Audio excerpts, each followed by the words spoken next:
राधे राधे दोस्तों, स्वागत है आप सभी का आपके अपने परिवार रीजनल सर ऑनलाइन प्लेटफॉर्म में। दोस्तों, आज अपनी नंबर सिस्टम की क्लास नंबर 4 होगी, चौथी क्लास होगी। और नंबर सिस्टम में और भी किस प्रकार के क्वेश्चन बनते हैं आज की क्लास में डिस्कस करेंगे। इससे पहले की 3 क्लास में भी बहुत सारे वैरायटी के क्वेश्चन हमने डिस्कस किए थे। आज की क्लास में अलग अलग वैरायटी के बहुत सारे क्वेश्चन क्या करने वाले हैं, डिस्कस करने वाले हैं। चलिए शुरुआत करते हैं क्वेश्चन नंबर फर्स्ट से। और क्वेश्चन नंबर फर्स्ट अपना क्या है तो देखो, पढ़ो। लैंग्वेज वाले भी क्वेश्चन आते हैं नंबर सिस्टम के अंदर, नॉर्मल भी आते हैं, लैंग्वेज वाले भी आते हैं। तो ये लैंग्वेज वाला क्वेश्चन है, क्या कह रहा है पढ़िए। 2 अंकों की एक संख्या को या तो उनके अंकों के योग को 8 गुना कर 1 जोड़ने पर प्राप्त होता है, या उनके अंकों के अंतर को 13 से गुना करके 2 जोड़ने पर प्राप्त होता है। कहना क्या चाह रहा है सुनना। सर सबसे पहले मैं 2 अंकों की संख्या की बात करूं तो 2 अंकों की संख्या किस तरीके से लिखते हैं, आप ऐसे ही तो लिखते हैं 10x + y। अब क्या कह रहा है कि यही 10x + y आपको कैसे मिलेगा, अगर आप इनके अंकों को जोड़ दो। देखो यहां पे यही कह रहा है, उनके अंकों को योग करो, उसमें 8 का गुना करो और 1 जोड़ दो, तो ये आपको 2 अंकों की संख्या मिल जाएंगी। पहला केस ये कहा, पहला केस ये कहा। दूसरा केस क्या कह रहा है सर, दूसरा केस ये कह रहा है कि अगर उनके अंकों का आपने अंतर ले लिया, तो अंक x और y है, इनका अंतर लिया, उसमें 13 का गुना करके अगर 2 जोड़ दोगे तब भी आपको वह संख्या मिल जाएगी जो कि 10x + क्या है, y है। सबसे पहले मैंने कहा कि कोई संख्या 2 अंकों की क्या है तो 10x + y है, ठीक है। इसको प्राप्त कैसे किया जा सकता है, तो ये जो इनके अंक है इनको जोड़कर 8 का गुना करके 1 जोड़ दो तब भी मिल जाएगा, और ये जो अंक है इनका अंतर लेकर 13 का गुना करके 2 जोड़ दोगे तब भी मिल जाएगा। अब इसके बाद करना क्या होगा, इसको सॉल्व करके x और y के रूप में समीकरण आएगा, इसको सॉल्व करके x और y के रूप में समीकरण आएगा। दोनों समीकरण को सॉल्व करेंगे, वहां से x और y का मान निकलेगा, और वही x और y का मान यहाँ पुट कर देंगे तो वह संख्या निकल कर आ जाएंगी। लेकिन ये प्रोसेस थोड़ा लेंदी हो जाएगा, टाइम आपको लग जाएगा। तो आप सिंपल अपने दिमाग से काम कर लो और ऑप्शन से काम कर लो। कैसे ऑप्शन से काम करोगे, तो मैं बात करूं कि अगर मैं 2 अंकों की संख्या 23 लेता हूं, तो ये दोनों कंडीशन फॉलो कर गया तो वो 23 हो सकता है वो संख्या, नहीं तो नहीं हो सकता है। तो फॉलो करवाओ। सर यहाँ x का मान क्या है, 2 है, और y का मान क्या है, 3 है। तो मैं कहूंगा इनको जोड़ो, इनको जोड़ो, 2 + 3, इसमें गुना करो किसका, 8 का, और 1 जोड़ दो, तो यही 23 आना चाहिए। क्या आ रहा है, तो देखो 3 और 2 5, 5 में 8 का गुना 40, 40 और 1 41। लाना क्या था, यही 23, लेकिन आ क्या रहा है 41, आ क्या रहा है 41, आ क्या रहा है सर 41। तो क्या ये ऑप्शन संभव होगा, नहीं। ऑप्शन नंबर बी उठा लिया सर, 31 अगर ले लिया तो 31 लाने के लिए क्या करना था, तो इनको जोड़ना था, दोनों अंकों को जोड़ना है, 8 का गुना करना है और उसमें 1 जोड़ देना है। क्या इसको सॉल्व करने पर 31 आ रहा है, तो आपने कहा 8 और 3 और 1 4, 4 में 8 का गुना 32, 32 और 1 कितना, 33 आ रहा है, जबकि लाना क्या था 31। तो ये ऑप्शन भी गलत है। तीसरा ऑप्शन उठाओ, तीसरा ऑप्शन क्या है सर, 63 है। इनके अंकों को जोड़ोगे, 8 का गुना करोगे और 1 जोड़ोगे तो क्या 63 आ जाएगा, चेक करो। तो सर 6 और 3 9, 9 में 8 का गुना 72, 9 8 72, 72 और 1 73। क्या आ रहा है वही अंक, नहीं, तो ये ऑप्शन भी गलत हो जाएगा। तो एक लौता चौथा ऑप्शन बचा जो कि 41 है, इनको भी चेक कर लो। सर इनके अंकों को अगर मैं जोड़ूंगा, 8 का गुना करूंगा प्लस 1 करूंगा तो 41 आ रहा है, जी सर। 4 1 5, 5 में 8 का गुना 40, 40 और 1 41। तो फिर दूसरा कंडीशन भी चेक कर लो, दूसरा कंडीशन भी फॉलो होना चाहिए। इनके अंकों का अंतर में अगर 13 का गुना करूं और 2 जोड़ूं तब भी 41 आना चाहिए, तो करो। 4 में से 1 घटाया 3, 13 में 3 का गुना 39, 39 2 41। इसका मतलब क्या है कि सर चौथा ऑप्शन अपना सही है, बाकी ऑप्शन क्या है, गलत है। बाकी ऑप्शन क्या है, गलत है। कि 2 अंकों की संख्या अगर मैं 41 लूंगा, इनको इनके अंकों को जोड़ के 8 का गुना करके 1 जोड़ूंगा तब भी 41 आ जाएगा, इनके अंकों को घटाकर 13 का गुना करके 2 जोड़ूंगा तब भी 41 आ जाएगा। वही कंडीशन हमसे फॉलो करवाने के लिए कह रहा था, जिससे फॉलो कर जाएगा वही अपना क्या होगा, आंसर। बाकी बेसिक से करते तो पहले यहां से एक्स वाई का समीकरण आता, यहां से एक्स वाई का समीकरण आता, दोनों को सॉल्व करते तो एक्स और वाई का मान आता, वो मान यहाँ पे पुट करते, एक्स का मान 4, वाई का मान 1, तो ये 41 आ जाता। ठीक है, तो जरूरी नहीं है कि हर बार बेसिक से ही चला जाए, कई बार ऑप्शन का भी यूज करना आना चाहिए, जिससे क्वेश्चन का सॉल्यूशन क्या बन पाए, आसान बन पाए। देखो अब दूसरे क्वेश्चन को हमसे कह रहा है 4387, इसके ऊपर पावर कितना दिया है, 245। गुना का चिन्ह लगाया, फिर 621 के ऊपर पावर कितना दिया है 72, और कह रहा इकाई का स्थान निकाले, यूनिट डिजिट निकाले। जब भी हमसे इकाई स्थान की बात करेगा तो हम सिर्फ इकाई वाले को लेंगे, बाकी से कोई मतलब नहीं है। मेरे पास यहाँ नंबर 7 का पावर 245 है, गुना यहाँ बाकी से मतलब नहीं, 1 के ऊपर पावर क्या है 72, और आपको ये चीज़ बता चुका हूँ कि 1 का पावर कुछ भी लगा दो इकाई में तो 1 ही आएगा, ठीक है। अच्छा, 7 के ऊपर पावर 245 है, तो क्या करना होता है इसके लिए कि सर जो भी पावर है उसके लास्ट के 2 अंक को लो, 45 को लो, इसमें 4 का भाग लगाओ और चेक करो कि शेषफल कितना आ रहा है। तो आपने कहा शेषफल 1 आ रहा है, तो जितना शेषफल आएगा वही उसके ऊपर पावर लगा दोगे। तो 7 का पावर 1 7 और गुना कितना 1, 7 में 1 का गुना करूंगा 7, तो इकाई पे कितना आएगा, 7 आएगा, जो कि कहाँ उपलब्ध है, ऑप्शन नंबर ए में। ऑप्शन नंबर ए में। यूनिट डिजिट के कॉन्सेप्ट है, पता है तो कर पाओगे, नहीं तो नहीं कर पाओगे, तरीका आप सीख लो बस। अगले को देखो, यह भी बहुत अच्छा क्वेश्चन है, थोड़ा सा सोचने का है, सोच लोगे तो काम बन जाएगा, नहीं सही से सोच पाओगे तो गड़बड़ हो सकता है। क्या है तो देखो, कह रहा है कि k का मान x minus Y plus 2z है, कि जब भी मुझे k का मान चाहिए तो x में से y घटाकर 2 में z का गुना करके जोड़ना पड़ेगा। साथ साथ में ये कहा, अब देखो इसका मतलब समझो, जो x का मान है ना वो 2 से बड़ा होगा और 1 से क्या होगा, छोटा होगा, या फिर 2 के बराबर होगा और 1 के क्या होगा, बराबर होगा। तो इसका मतलब क्या है कि सर x का मान क्या क्या हो सकता है, -2 हो सकता है। जी सर, क्योंकि कह रहा है कि x -2 के बराबर भी हो सकता है और -2 से बड़ा होना चाहिए। तो -2 से बड़ा क्या आएगा, -1, -1 से बड़ा क्या आएगा 0, और 0 के बाद क्या आएगा 1। इस लाइन का मतलब यही तो है कि x -2 से बड़ा या बराबर और 1 से बड़ा या बराबर होना चाहिए। इसका मतलब x के यही 4 मान संभव है, या तो -2, -1, 0 और 1। वैसे ही y की बात करें तो कह रहा है कि y जो है -1 से बड़ा या बराबर होना चाहिए, लेकिन +2 से बराबर या छोटा होना चाहिए। तो मैंने कहा y का मान -1 भी हो सकता है। जी सर। -1 के बाद 0 हो सकता है। जी सर। 1 हो सकता है। जी सर। 2 हो सकता है। जी सर, क्योंकि मैक्सिमम वैल्यू 2 ही हो सकता है। ऐसे ही z की बात करें तो देखो z वाला देखो सर, z वाला देखो, z के बारे में कह रहा है कि 3 से बड़ा होगा या 3 के बराबर होगा, या 6 से छोटा होगा या 6 के बराबर होगा।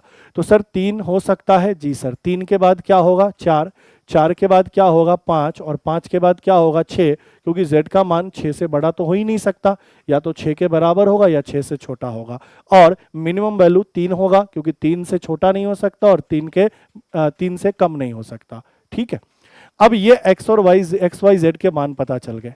अब मुझे क्या कह रहा है कि ऑप्शन इस तरीके से दिया है कि जो k का मान है किसके किसके बीच में आएगा, 0 से 9 के बीच में, ठीक है, या 5 से 11, 2 से 14 या 2 से 4। मतलब एक तो k का मैक्सिमम वैल्यू है और एक k का क्या है, मिनिमम वैल्यू है। तो मैं दोनों ही मान निकालूंगा। पहले मैं k का मिनिमम वैल्यू निकालूंगा। क्या निकालूंगा, मिनिमम मान निकालूंगा, कि कम से कम मान क्या हो सकता है, k का मिनिमम मान क्या हो सकता है। तो सर अगर k का मिनिमम मान निकालना होगा तो k किसके बराबर है, x minus Y plus 2z।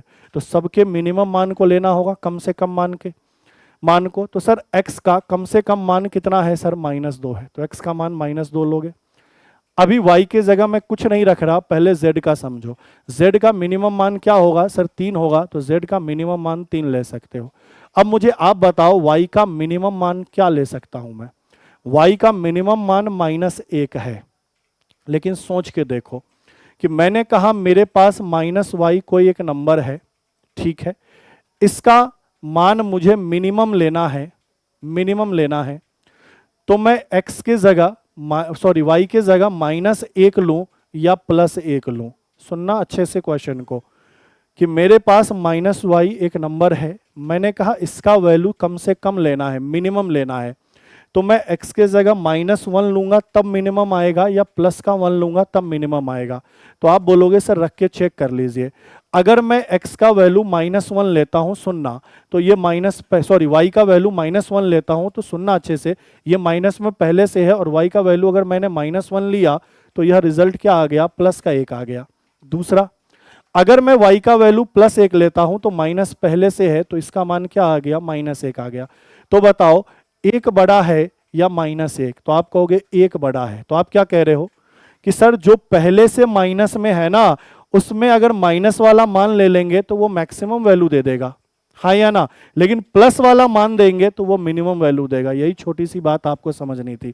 बात क्या समझनी है, तो बात सिंपल सी ये समझनी है कि कोई भी वैल्यू अगर प्लस में है तो वहां मिनिमम मान जो होगा वो डाल देंगे, चल जाएगा। लेकिन कोई वैल्यू अगर पहले से माइनस में है तो माइनस में अगर मैं वैल्यू ले लूंगा तो वो वैल्यू प्लस में हो जाएगा तो मैक्सिमम हो जाएगा, और प्लस में वैल्यू ले लूंगा तो वो माइनस में हो जाएगा तो मिनिमम हो जाएगा। इसका मतलब क्या है कि सर यहां पे, सर कहां पे,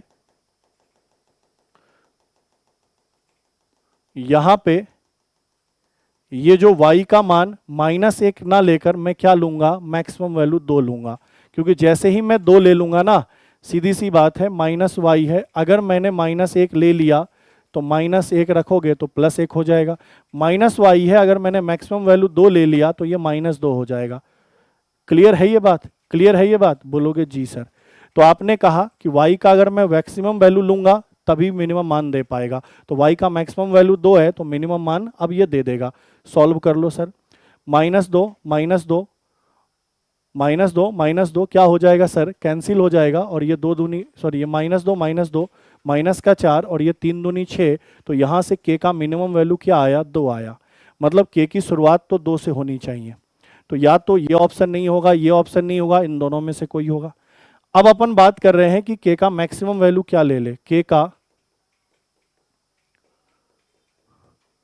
मैक्सिमम मान क्या होगा, तो k का मैक्सिमम मान निकालने के लिए जो प्लस वाला है उसका तो मैक्सिमम वैल्यू ही लेंगे, तो x का मैक्सिमम वैल्यू 1 है, x का मैक्सिमम वैल्यू क्या है सर, 1 है, तो ठीक है सर x का मैक्सिमम वैल्यू 1 लीजिए, माइनस रहने दीजिए, y का फिर कौन सा वैल्यू लेना पड़ेगा, मिनिमम, क्योंकि अगर मान मुझे मैक्सिमम चाहिए है तो वैल्यू क्या चाहिए, मिनिमम, तभी ये हो पाएगा क्योंकि माइनस में है, तो सर y का मिनिमम मान लेना पड़ेगा और z का मैक्सिमम मान लेना पड़ेगा, जो कि कितना है साहब, 6। तो आपने कहा 2 गुना कितना, 6।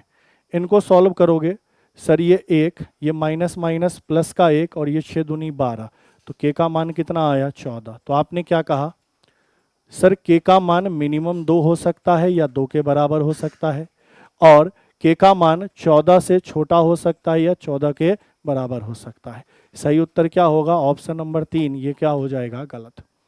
ठीक है, हमेशा ध्यान रखना, अगर पहले से माइनस में कोई वैल्यू है तो मैं मैक्सिमम मान लूंगा तब उसको क्या बनाएगा, मिनिमम बनाएगा, और मिनिमम मान लूंगा तो उसको क्या करा बनाएगा, मैक्सिमम बनाएगा। ये ध्यान देना था बस।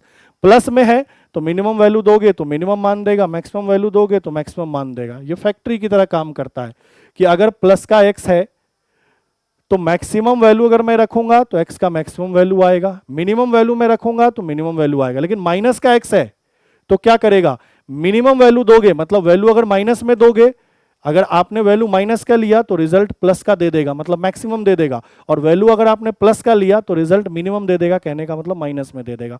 तो ये रूल आपको पता होना चाहिए, छोटा सा एक रूल था। चलिए भाई अगले को देखिए, चौथे को क्या कह रहा है, यहां पे सिंपल सा आपसे कह रहा है कि इसके इकाईकांक ज्ञात करिए। तो जब भी इकाईकांक निकालना होता है तो सिर्फ इकाई वाले से मतलब है, बाकी किसी से मतलब नहीं है। तो 2 के ऊपर पावर 97 है और 3 के ऊपर पावर क्या है, 72 है। अब मैंने क्या कहा, जो भी पावर है उसमें 4 का भाग लगा लीजिए। तो सर 97 में मैं 4 का भाग लगाऊंगा तो बताओ शेषफल कितना बचेगा, 1 बचेगा। जितना शेषफल है वह इसके पावर में लिख दो। फिर इसका पावर 72 है, 72 में 4 का भाग लगाऊंगा तो पूरा पूरा कट जाएगा, शेषफल क्या बचेगा, 0, कोई शेषफल ही नहीं बचेगा। तो जब शेषफल नहीं बचेगा तो पावर आप हमेशा क्या लगाओगे, 4 लगाओगे।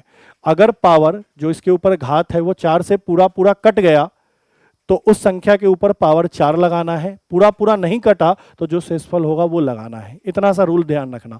2 का पावर 1 2 होता है, 3 का पावर 4 81 होता है, और 81 में मैं 2 का गुना करूंगा सर 162 होगा, 2 और 8 दूनी 16, और इसका इकाईकांक क्या है साहब, 2 है। इकाईकांक क्या है साहब, 2 है। तो हमें इकाईकांक ही बताना था, जो कि कहाँ उपलब्ध है, ऑप्शन नंबर 3 में। ऑप्शन नंबर 3 अपने क्वेश्चन का क्या है, बिल्कुल ही सही उत्तर। अगले को देखो। अब जो भी बच्चे तैयारी कर रहे हैं सीरियस तरीके से, वो अपना कोर्स परचेज कर सकते हैं। आरएस प्री की बात करें तो मैथ और रीजनिंग का कॉम्बो बैच आपको 1600 रुपये मिल जाएगा, और पीएसआई की बात करें तो यहाँ पे मैथ और रीजनिंग का कंप्लीट कोर्स आपको 1500 में मिल जाएगा। फीचर्स हैं कोर्स के बहुत सारे, उसको पढ़ लेना, और लिंक डिस्क्रिप्शन में है, वहाँ से आप एप्लीकेशन को क्या करेंगे, डाउनलोड करेंगे। चलिए अगले क्वेश्चन को देखो। अब ये तो लल्लू सा क्वेश्चन है, कैसे लल्लू सा है, तो सिंपल सा आपसे कह रहा है कि 100 से कम अभाज्य संख्या बताओ, तो आप कहोगे 100 से कम टोटल 25 अभाज्य संख्या होती है, टिक लगा दो। आपको बता रखा है डिटेल्स में कि 1 से 50 तक टोटल कितनी अभाज्य संख्या होती है, कितने प्राइम नंबर होते हैं, 15, और 51 से 100 तक टोटल कितने प्राइम नंबर होते हैं, 10।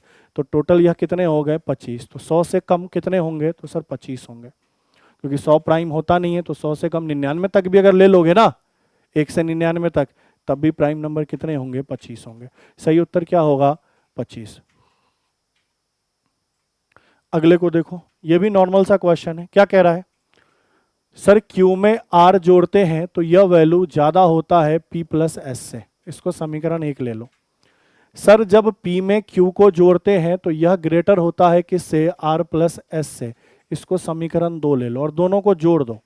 सर अगर मैं दोनों को जोड़ दूंगा तो यहाँ पे अगर मैं इनको जोड़ूंगा तो सर पी आएगा प्लस आर आएगा, और क्यू को जोड़कर 2Q आएगा, ग्रेटर देन।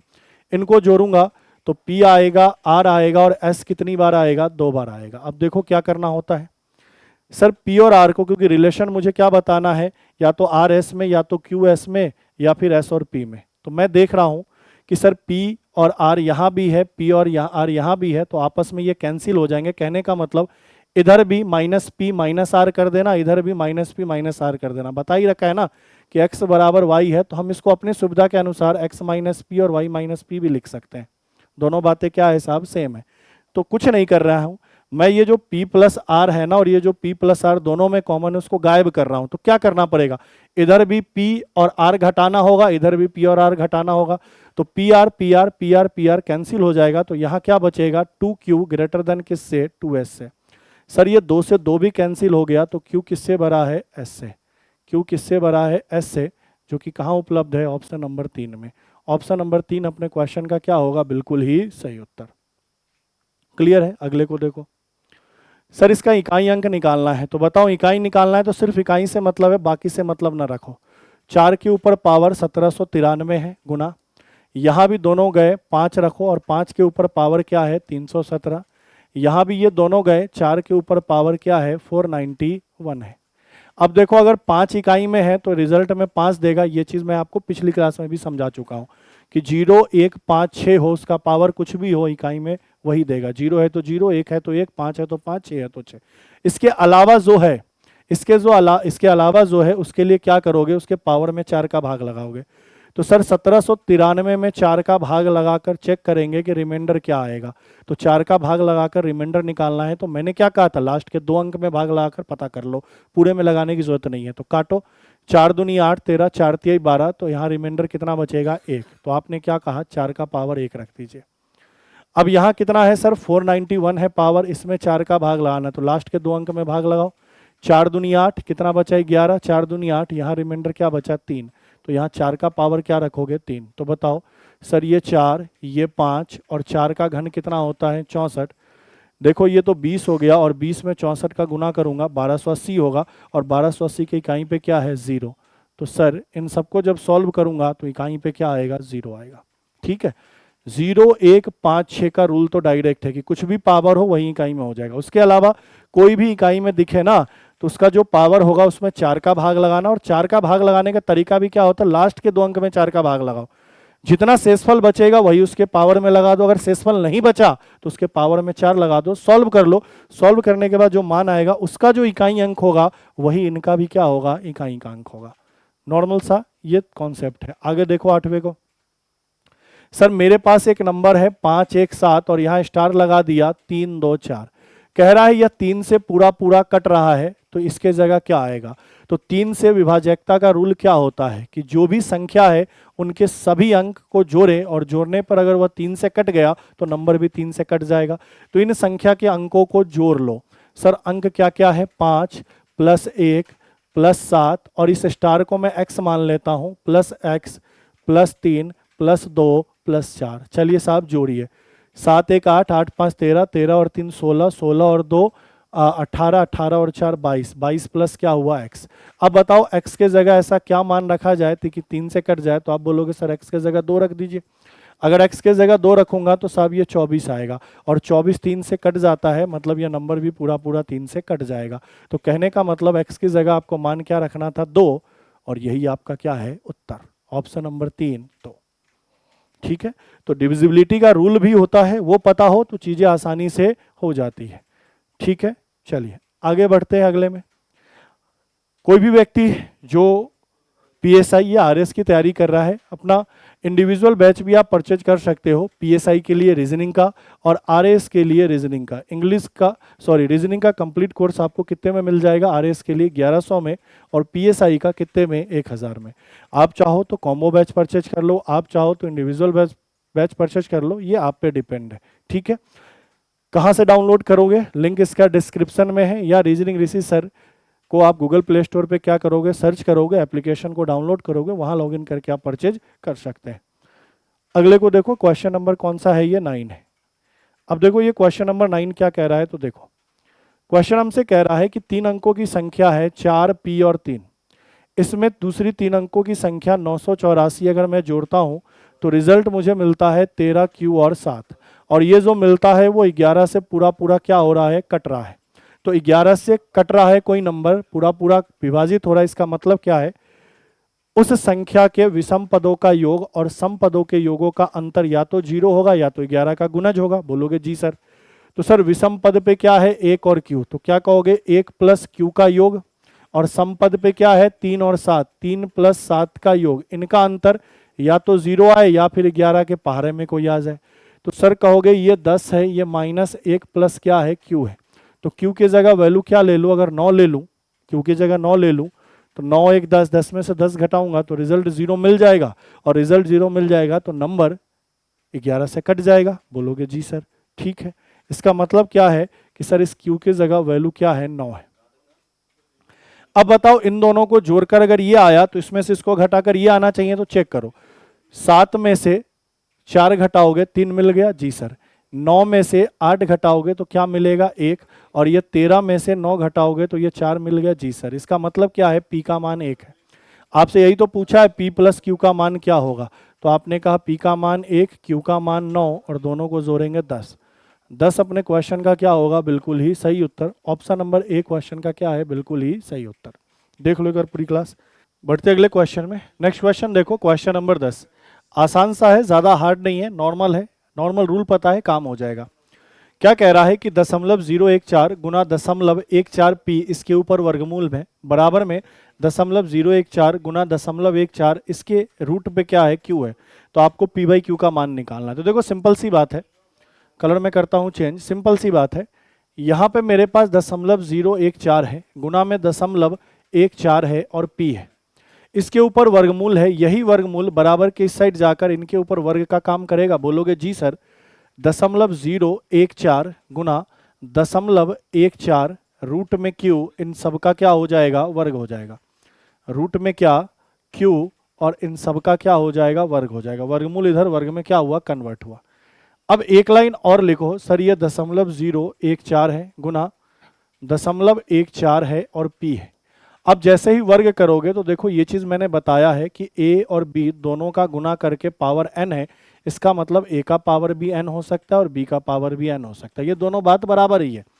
तो मैं ये कहूं कि सबके पावर में 2 है, इसका मतलब ऐसा भी तो हो सकता है कि 0.014 का पावर भी 2 हो, गुना 0.14 का भी पावर 2 हो, और गुना रूट q का पावर भी क्या हो, 2। बोलो हाँ या ना, बोलोगे जी सर।